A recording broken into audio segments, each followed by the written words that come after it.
This, ladies and gentlemen, is the new Škoda Octavia. This is the facelift of the Octavia that was sold to us for a brief while in the Indian market.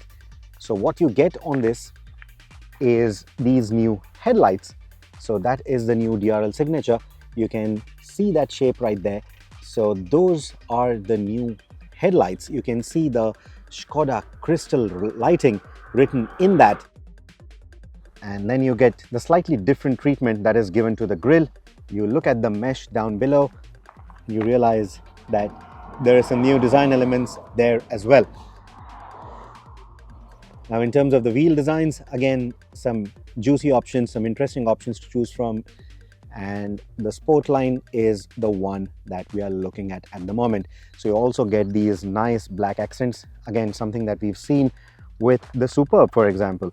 So the grille, the wing mirrors, the window line, all of that gets these nice black accents. So you have the privacy glasses at the back, and when you look at the tail, you see this nice lip spoiler, again adding a brilliant effect. The Škoda lettering in the new Škoda logo, again done up in a gloss black. Same goes for the Octavia, and this color visually pops out so nicely. I mean, it's harsh sunlight right now. It's right in the middle of the afternoon that we are shooting this, but I think it all comes together quite nicely. You see that shark fin antenna right on top, and in terms of the space, well, nothing has changed because, like I said, this is the facelift. So you'll see slightly different upholstery right on the inside. This is the sport line, so it's got the sportier seats as well. So the seat automatically moves back, so you get the comfort, ingress and egress. It's got this nice fabric material, it's got a quilted pattern on it, and these are really comfortable. We have been driving this car for a while, all morning in fact. These are electronically controlled seats. You also get this flat bottom steering wheel, all the door pads and everything is going to be very familiar to what we've seen on the Octavia previously. I really like the treatment for these door knobs. I think it's done quite nicely. I so wish they could have done something similar to the Kushaq and the Slavia as well. Speaking of which, there'll be a updated version of the Slavia and the Kushaq that will come in very soon, but I don't think they will really make changes to all the knobs, etc.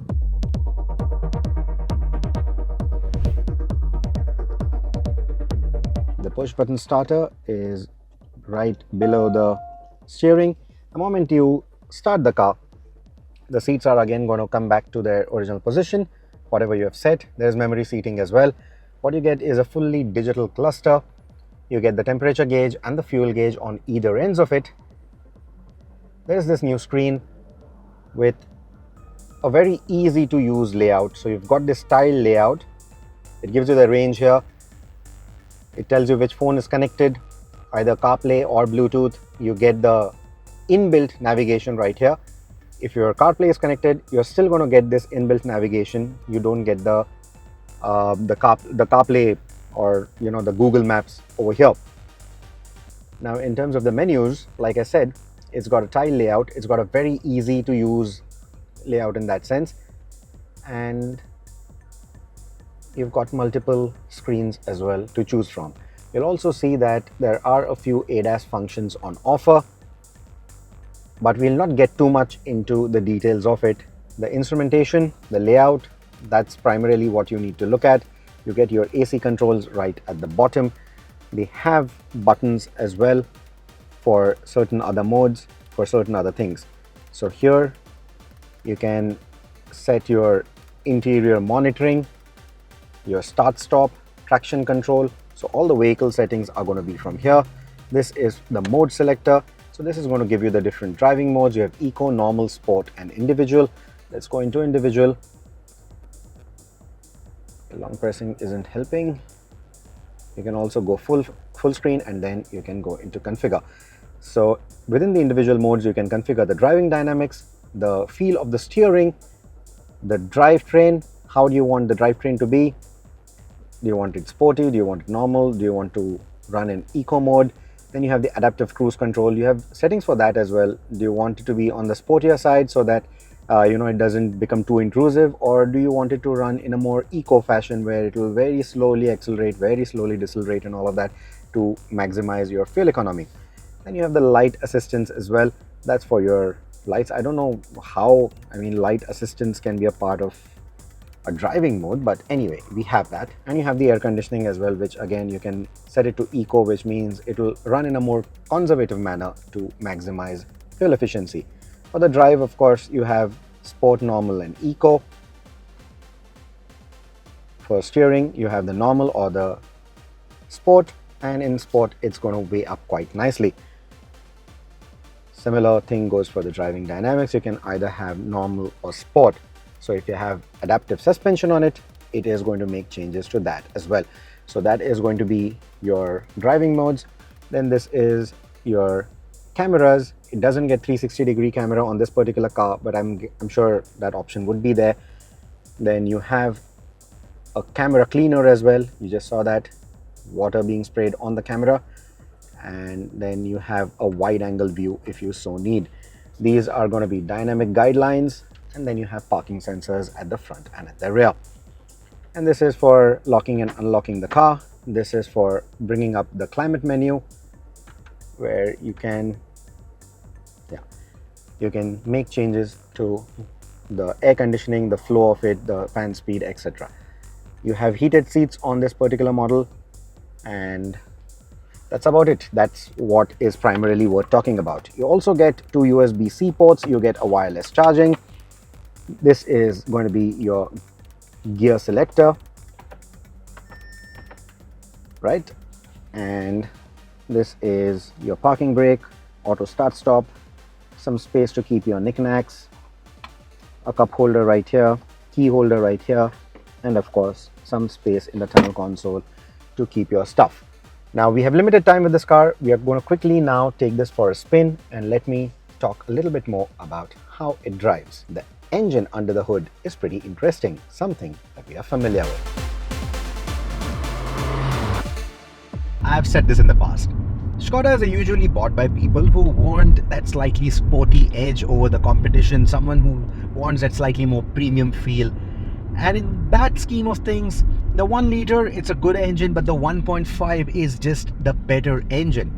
And that same engine is also powering this particular Octavia that we are driving right now. So this is the sport line, not the RS. So what you get is about 150 PS of power, very similar outputs to what we get on the Slavia. Similar tune as well. For the larger vehicle that the Octavia is, it still feels more than adequate. It doesn't feel like a compromise anymore. Of course, the RS is definitely something that you will absolutely love, but even for the additional length, even for the longer wheelbase, the bigger size of this vehicle, the 1.5 still feels quite nice. It doesn't feel like a compromise. It doesn't feel like it's just about adequate. It really performs quite well. So I have managed to drive this car on the highway, driving a little bit in the city right now. The economy figures, at least on what the onboard computer is telling me, is excellent too, because let me remind you, it also comes with the cylinder deactivation technology. Of course, 150 PS sounds very humble when you compare it to the RS, but in real world terms, it just performs quite well. Similarly, the engine also sounds very humble when you compare it to the RS. It doesn't have the crackles and the pops that you get with the RS, but it's still a nice sounding engine. It's still a nice sounding motor. The way the engine performs on the highway, around some of the twisty roads, around some of the winding roads that I've driven, even on city stretches, the engine performs so well. Thankfully, we have that engine on the Slavia, and many enthusiasts do swear by it. I really think that they should come up with a Slavia RS variant, and with the same engine, maybe do a little bit more body kit to it, maybe add a slightly different sounding exhaust, and they should do an RS. I think that would sell a lot more, in my opinion, compared to something like the Monte Carlo editions that they do. Let me know, what do you think? The steering, as always, feels nice and precise, even in today's day and age where they're overly assisted by all the electronics. And I'm not just talking about the EPS, I'm also talking about the ADAS at play, right? Where the steering is trying to center itself, the steering is trying to bring the car back in its lane, make sure that, you know, you're within your limits and not wavering here and there. Even with all of that happening, it still has a very natural feel to it. So be it mild curves or something nice, fast and flowing, the steering has a lot of connect, and that's something that I really like.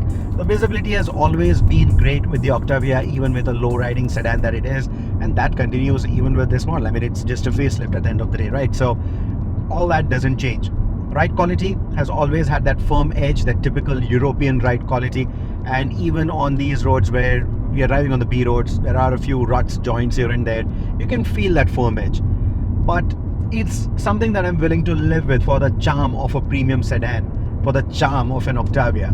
This color just looks so good in this setting, right? No haze, no dusty conditions, so it just pops out, and it's a head turner, it's a neck breaker, and I really like that.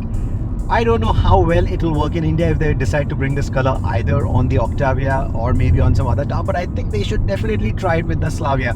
Whether or not they do the RS treatment, whether or not they make that different RS variant, they should definitely try this variant or this color on the Slavia. They should probably make a Slavia sport line with this color, with maybe contrasting black accents on the mirrors, skirting, etc. They should definitely give that a try. With the upcoming new design, I think it will just look brilliant. They should give that a try. I mean, I understand it may not look great when it gets dirty, it may not look great when it gets dusty, but we've seen a similar color on the Jimny, right? And it just stands out. You just love looking at a Jimny in that color. Similarly, I think on the new Slavia, it will just look brilliant. So they should definitely give that a try. What's sticking out on the center console is still that old shifter or selector, and we've seen with newer Skodas they moved to something very similar to what the Audi Q6 has, and I'm not a big fan of that. This one still feels much nicer. In terms of the ergonomics, everything just falls very easily at hand. The screen is nice and easy to read. The layout is absolutely easy to come to grips with. So even if you are not a big fan of tech, even if you're not a big fan of new screens and touch screens, etc., if you're an old timer coming back to the Octavia, you will simply love how easy the screen is to use. I think I'm just looking for reasons why Škoda should bring back the Octavia.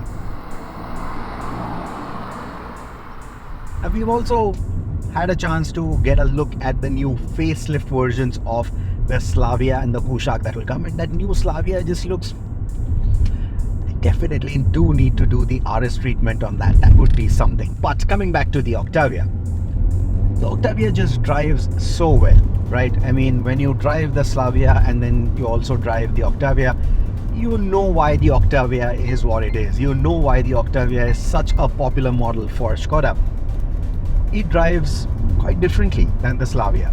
It definitely feels like an upgrade. It definitely brings back memories of what a premium sedan should feel like. At the moment, the entire market is just moving towards crossovers, SUVs. Sedans are something that we drive largely in the luxury segment. And of course, that's a different beast altogether. Those are different animals altogether. But in that premium space, the Octavia has always had a special place, right? It's always made that special place in our hearts. And one drive in the Octavia just reminds you why it felt so special.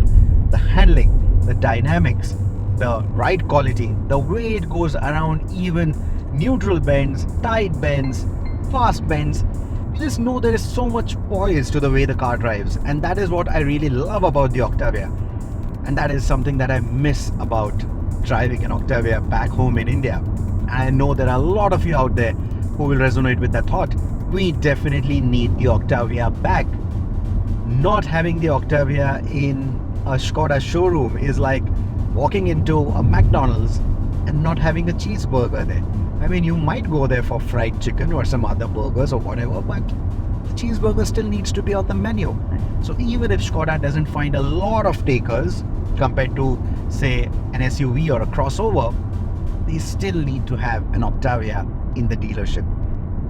And I think that's simply how I'll sum up my thoughts. The Octavia needs to make a comeback.